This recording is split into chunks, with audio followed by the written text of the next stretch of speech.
Hundreds of small quakes in Santorini this week have renewed concerns about the safety of decades-long cliffside construction. Experts have long questioned the sustainability of Santorini's tourism boom. And that's particularly true of the caldera, the rim of an ancient sunken volcano whose sides plunge into the clear waters of the Aegean. A 2021 report found that many buildings there had no permits, nearly a quarter of which were tourism businesses. Landslide alert for the port of Santorini. Yes, that port where the ferries go out that take the people off the island, because there's this huge cliff. People describing how their homes are breaking apart. Illegal building permits for hotels and cliffside structures that could be super vulnerable if these earthquakes continue. That could lead to a catastrophe for the buildings and a lot more. The Prime Minister has visited Santorini. Israel is worried about a tsunami coming from that region, and they're preparing and they're meeting with officials and their civil defense, and much more in this video, guys. Stay tuned.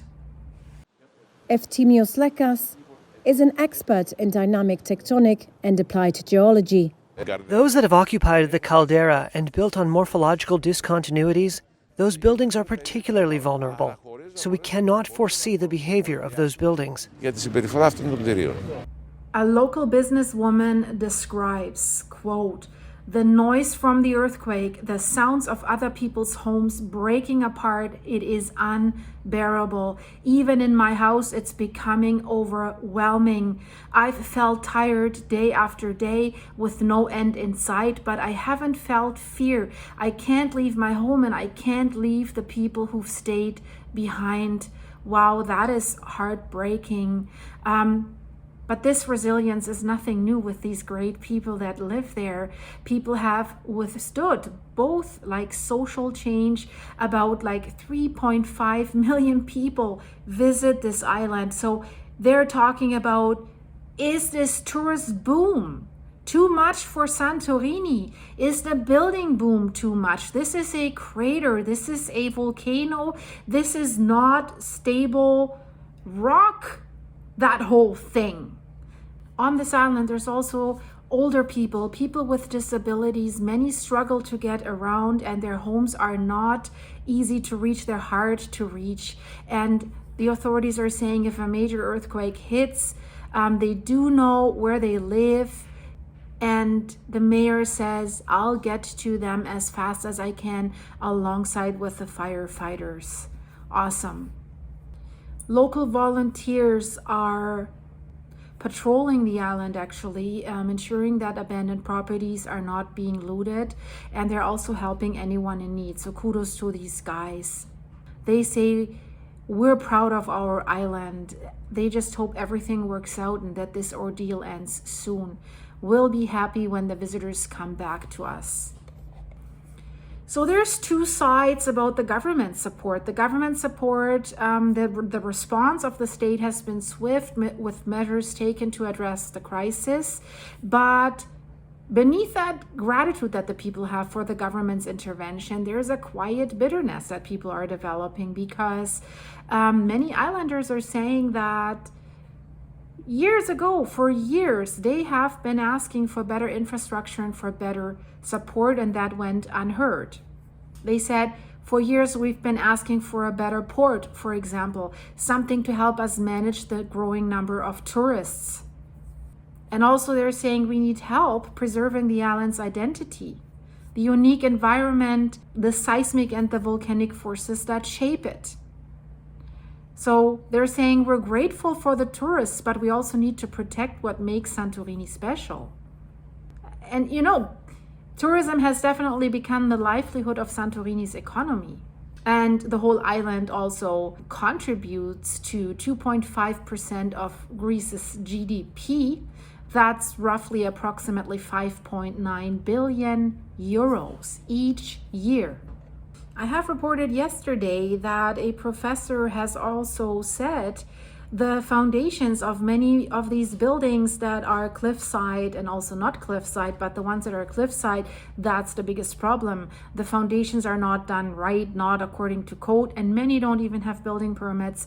And he was angry. He said the locals should not cater to hotels' needs for more. They should cater to safety. Scientists have warned that the seismic activity could last for weeks, and they have not ruled out the possibility of a larger quake to come. The tremors prompted the government to declare a state of emergency on Thursday. It shut schools and deployed the army. Meanwhile, thousands of people left on planes and ferries. So this morning, Prime Minister Kyriakos Mitsotakis has made a visit to the island, and the night was tough. It was tough because the earthquakes kept coming. More earthquakes happened. And, you know, right now, teams from Athens have been on the island and they're conducting inspections of buildings because there are some damages visible to the buildings already. And also, it's still unclear what is really going on. And now the scientists are wondering, okay, we had that 5.3 magnitude earthquake that happened on Wednesday evening. So was that the main earthquake? Were the other ones foreshocks, and are we seeing now the aftershocks? They don't know. The scientific community is very split with this. While others say we can still expect the big one, some say, well, maybe this is calming down right now. We will not see anything. Then, of course, the volcanic activity, what is going on with that? That is also a big concern. Check out my other videos if you want to know more about that. And then also the Italian Institute of Geosciences and Volcanology, we usually hear from the INGV in relation to Campi Flegrei because they're surveilling Campi Flegrei near Naples. And if you are a regular visitor of my channel, you know what's going on there. A potential super volcano that has been rumbling and rumbling and rumbling, but separate earthquake swarms. But this, what we see here in Greece, this is continuously. Many residents have become used to earthquakes over the years. But for hoteliers like Matthias Coriolis, there are fears for the upcoming holiday season. If we continue for another couple of months with this situation, the season will be lost, surely. If there is a decrease in the event, and there is less media attention, and the seismic activity calms down, we are in a time frame where we will be able to recover. So they have released good maps that also show you where earthquakes are happening. And the orange ones are the most recent ones. And the blue ones are the earthquakes that happened between 2007 and 2022. And the star that's above the caldera of Santorini, that is an earthquake that just happened on February 6th. And it was 4.7, some say 4.9, 4.8. 5 point something, 5.1, something in that range, definitely a higher one. And that's why they have marked it with a star, because now they have discovered this land rise right underneath that epicenter where that caldera, that Santorini volcano is. That's why it's significant for them. But you see all the other earthquakes, the cluster that you see there, the orange ones, they're basically all in one area near the Kolumbo underwater volcano. But yes, there's also a lot of fault lines. So fault lines could be activated or probably are activated, but are the volcanoes activated as well? That theory seems to manifest more and more.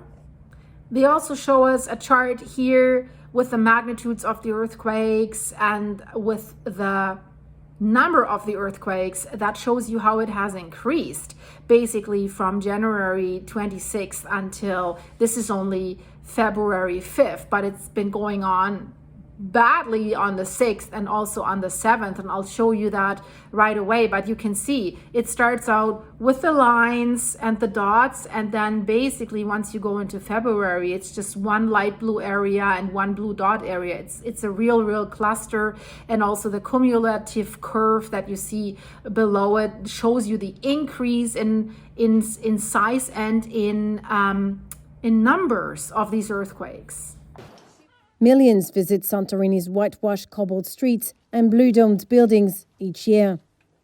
In recent years, excessive tourism has raised concerns about shortages and overcrowding across Greece. I mean, this area is one of the most seismically active areas.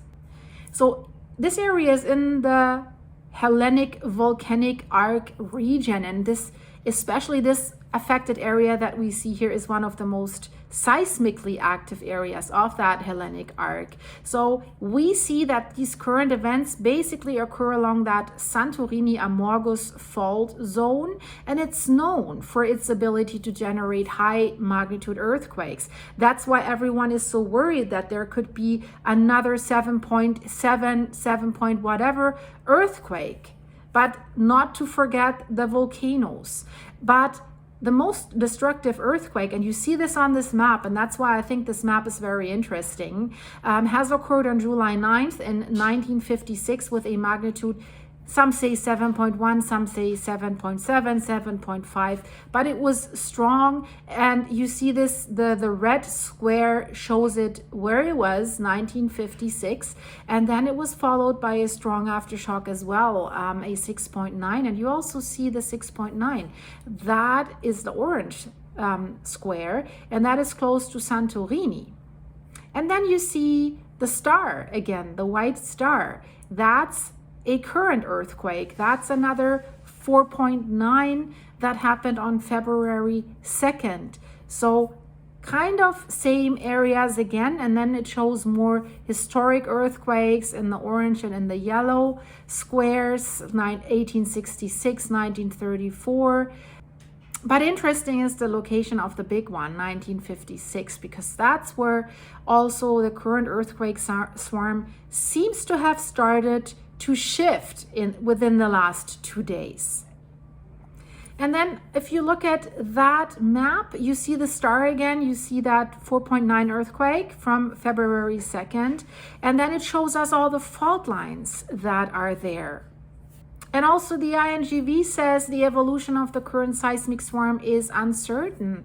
The progressive increase in magnitude and the high number of seismic events suggest the possibility of an involvement of fluids in the crust, magma, rather than a typical main shock aftershock sequence. So also the INGV is confirming that.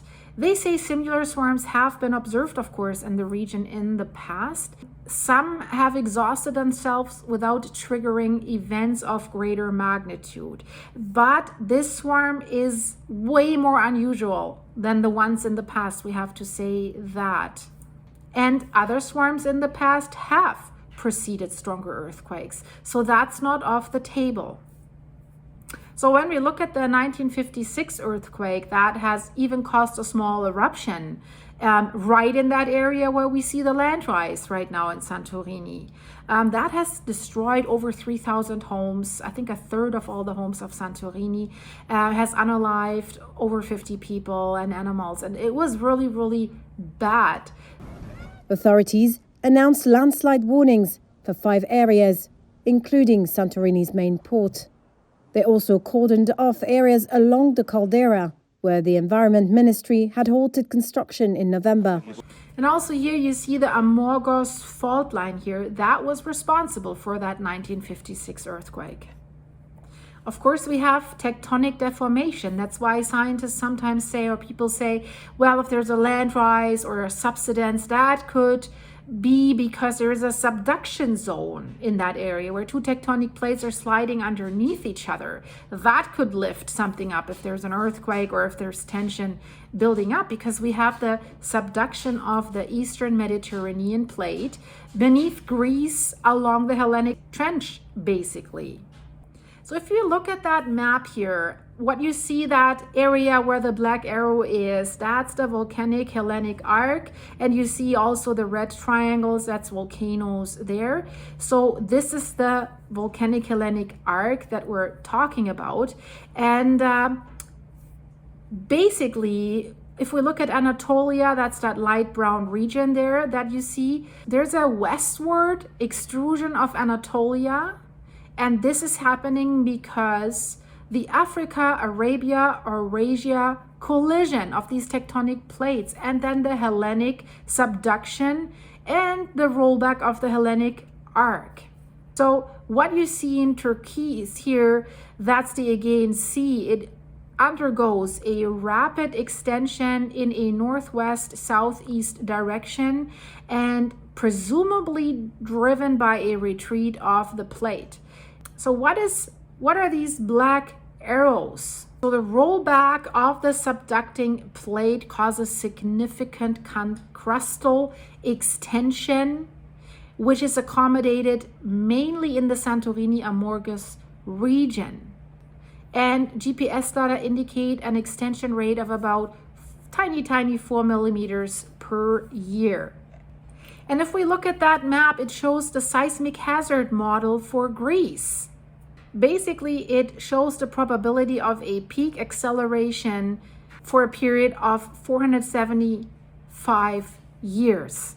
This maps the entire national territory, and this area that we see here is characterized by a long history of destructive events and a high seismic hazard.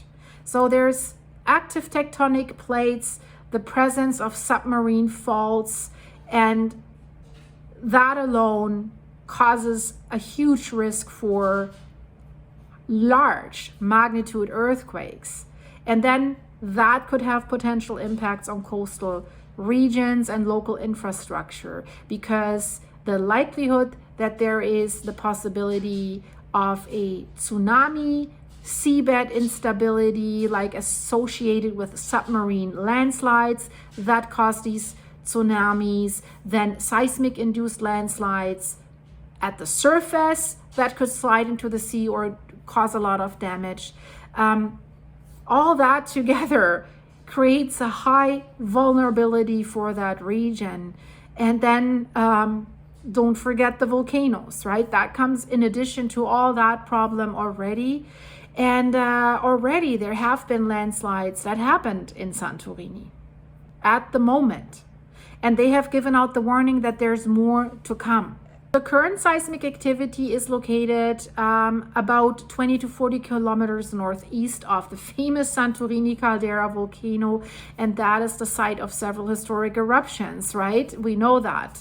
Let's have a look at what's currently going on with these earthquakes. So you see the list here. This is the present earthquake, a 3.1. So we see where that has been located. That's why it's blinking. But also look at the right side. This is all just February 7th. And then there was already today 4.5. You see the location here. That's a little bit further north than the other one, but it's still in that area where we've seen all these earthquakes over the last 2 weeks, so to speak. And here there's more detailed information about that magnitude 4.5 earthquake at a depth of 8 kilometers. And here it shows you exactly where that was. At that island of Anidros. That's what we said. This is where we also saw that seismic swarm shift a little bit. And here's a larger map. So you see Santorini, Tyra, the location, and then you see the red star. This is where this earthquake was. And then if we go back to the main list of earthquakes, you see where this is located, and then if you zoom in, I mean, you see that pinkish swarm. That's everything that has happened until 6 hours ago, and there's more to come. So probably when I edit this video, there's going to be more. And I'm scrolling down, I'm showing you all these. This is all just February 7th. This is massive, right? 4.0, 4.0, 4.1. You see the location here, but then there's more, right? This is depth 7 kilometer. Everything that's below 10 kilometers or above 10 kilometers of depth is considered shallow. And if you scroll down the list, there's another 4.0, a little bit more east, and then, you know, the 4.8 that we had also today, a little bit at a higher depth of 11 kilometers, but you can go down the list. This was just today. So it's crazy. Now, we could say maybe The magnitudes are coming down a little bit towards February the 8th, but is this really the case? There's a little bit, maybe I can see that the distance between the earthquakes is getting a little bit larger, but that might just be a very, very temporary thing that I'm seeing there. So this is by far not an indication yet that this earthquake swarm might slow down. I hope you like this video, guys. If you want more information, check out my playlist that I have made for Santorini, the videos in the end screen, guys. And I hope you're okay wherever you are. Leave this video a like, please. Leave me a comment. What do you think? What will happen? Eruption, large earthquake, both? What will erupt? Kolumbo, Santorini, or like that professor said, we will witness the formation of a new volcano. If you want to support the channel, guys, go to my buymeacoffee.com/silky website. Every coffee you buy me there goes to my dog's Apollo's cancer treatment, the horrendous vet bills right now, and for the horses to buy hay. So thank you for doing that, and thank you for your supers here on YouTube. And if you want to become a member of this channel, I have 2 levels: a basic membership and a silver level membership with even more insights. Click the join button, or all the links are in the description of this video. I would love to see you there. If you think that has any value for you, you can check out the playlist for my members only, and then just look at what I'm posting there. And if you're interested, yeah, join our beautiful, beautiful group. So to all my members and the new members, welcome to the channel. Thanks for joining, and I see you in the next one. Take care, guys. Bye-bye.